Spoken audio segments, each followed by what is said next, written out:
Hi Mama Riz, ang dami kasi sa mga client natin or ang dami talaga nagtatanong kung bakit ang mahal ng JC Organic Barley. So pwede niyo po bang sabihin sa amin kung bakit sobrang mahal nitong organic na to?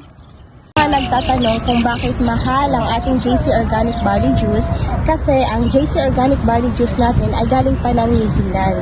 At iba talaga ang presyo ng organic kasi mas importante ang quality nito compared sa mga products na maraming synthetic.